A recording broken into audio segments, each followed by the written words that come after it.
রাত ৯টা। আরাফাত পড়ার টেবিলে বসে পরীক্ষার প্রস্তুতি নিচ্ছিল। হঠাৎ ফোনটা টুনটুন শব্দ করে উঠল। একটা অজানা নাম্বার থেকে এসএমএস এসেছে। আপনাকে আজ রাত 12টায় আমাদের বাড়িতে দাওয়াত দেওয়া হলো। ঠিকানা পুরনো বনপথ, পাহাড়ি রাস্তার শেষে আসতেই হবে।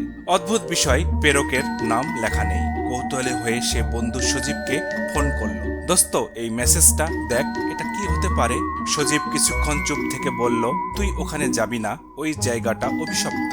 ২০ বছর আগে এক ধনী পরিবার ওখানে থাকতো।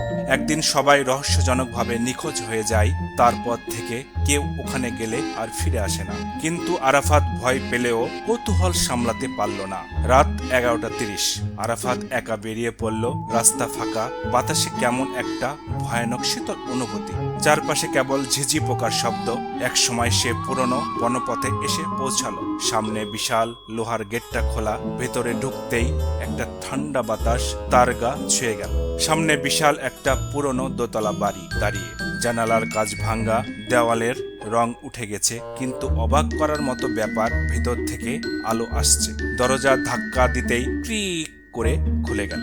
ঘরে ঢুকেই আরাফাত দেখলো একটা বিরাট ডাইনিং টেবিল সাজানো। মোমবাতির আলোয় জায়গাটা রহস্যময় লাগছিল। টেবিলে বিভিন্ন খাবার সাজানো, পোলাও, মাংস, মিষ্টি।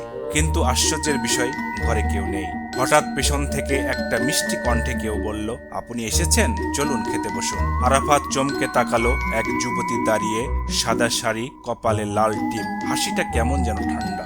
আরাফাত বলল, আপনি কে? মেয়েটি শান্ত স্বরে বলল, আমরা এখানে থাকি, আজ আমাদের বিশেষ দিন। আরাফাত দ্বিধা নিয়ে বসে পড়ল। খাবারের গন্ধ কেমন যেন আলাদা লাগছিল। সে হাত বাড়িয়ে মাংসের একটা টুকরো নিতেই টুপ, একটা কঙ্কালের হাত তার সামনে পড়ে গেল।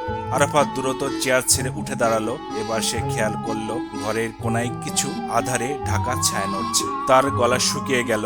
মেয়েটির চোখ রক্তের মতো লাল হয়ে গেল। আর তখনই সে ফিসফিস করে বলল, আজকের দাওয়াত তোমার জন্যই। পেছন থেকে এক বিকট গর্জন শোনা গেল।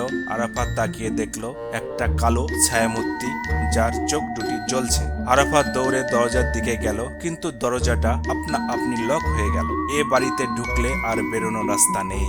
হঠাৎ ঘরের কোণ থেকে আরো কয়েকটা ছায়ামূর্তি বেরিয়ে এলো। আরাফাত জানালার দিকে দৌড় দিল, কিন্তু তার পা কিছু একটা শক্তভাবে চেপে ধরল।